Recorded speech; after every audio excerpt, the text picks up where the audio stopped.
যাই হোক, আমি একটু কাজের আপডেটে আসতে চাই। ফার্স্টে সারিকার কাছে জানতে চাই, গেল বছর ক্যাফে ডিজায়ার দিয়ে ওটিটিতে অভিষেক হয়েছে, তাই না? নাটক করা হয়েছে, টিভিসি দেখেছি। তো সারিকাকে আমরা সিনেমায় কবে পাবো? সেটার জন্য আসলে আমিও অপেক্ষা করছি, খুব ভালো কিছুর জন্য আসলে অপেক্ষা করছি, যেটা এত বছর ধরে এই অপেক্ষার প্রহর শেষ হবে কবে? আর সারিকা আসলে কি চায়?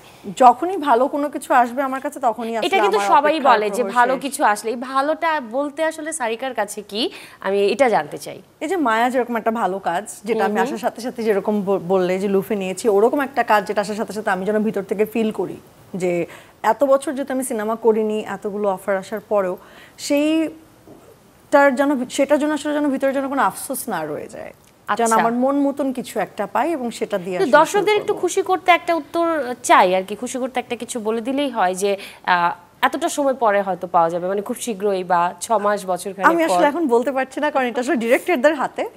যখন আমি সেটার অফারটা পাবো এবং আমার মন মতন কিছু পাবো, তখন অবশ্যই আমি ইনফ্যাক্ট সেটার জন্য অপেক্ষা করছি। অবশ্যই দর্শকরা অনেক দিন ধরেই অপেক্ষা করছে। একটু মনের কাছে আসতে চাই, আপকামিং কাজের কি আপডেট আছে, কি জানাবে? বড় পর্দায় কি আসছে? বড় পর্দায় বেশ কিছু কাজ রেডি হয়ে আছে। এর মধ্যে একটা হচ্ছে কানামাছি, অঞ্জনাইচের। তারপর নুলিয়া ছুরি সোনার পাহাড় নামে একটা কাজ করেছিলাম, এটা অনেক ভালো একটা গল্প ছিল। তারপরে অপারেশন জ্যাকপট, এটাও শুটিং অলমোস্ট শেষের দিকে।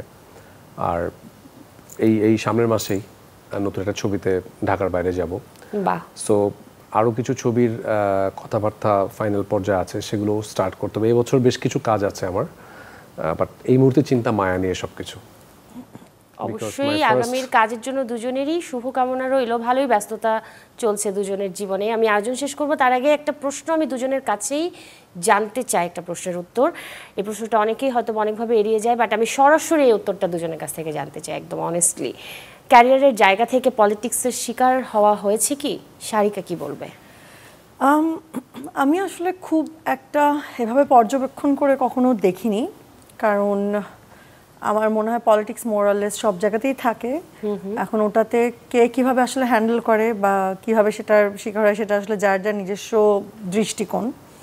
কিন্তু আমি মনে করি, আমি এভাবে বিশ্বাস করি যে আমার কাজের জায়গায় আমি আমার 100% দিব, আমি আমার সর্বস্ব চেষ্টা করব, এবং দর্শকের ভালোবাসা যেখানে আছে আমি আসলে ওটা নিয়ে খুব বেশি মাথা ঘামাই না। ইমন কি বলবে এই জায়গাতে? একদম সোজা সাপটা উত্তর চাই, পলিটিক্সের শিকার হওয়া হয়েছে কিনা। আমি বলি, পলিটিক্স তো সব জায়গাতেই আছে, সো আমাদের এখানেও আছে এবং সেটা শিকারও হয়েছি। কিন্তু আমি সবসময় একটা প্রথম দিন থেকে একটা জিনিস আমি মনে করেছি যে আমি এই সেক্টরে থেকেই আমার গোলটাতে পৌঁছাতে হবে। এখন কে পেছন দিয়ে পা টানবে আর কে ধাক্কা দিয়ে ফেলে দিবে, সো কেউ পেছন দিয়ে ধাক্কা দিলে আমি উঠে দাঁড়াবো, ফেলে দিলে আমাকে উঠে দাঁড়াতে হবে, আমারটা আমাকেই করতে হবে।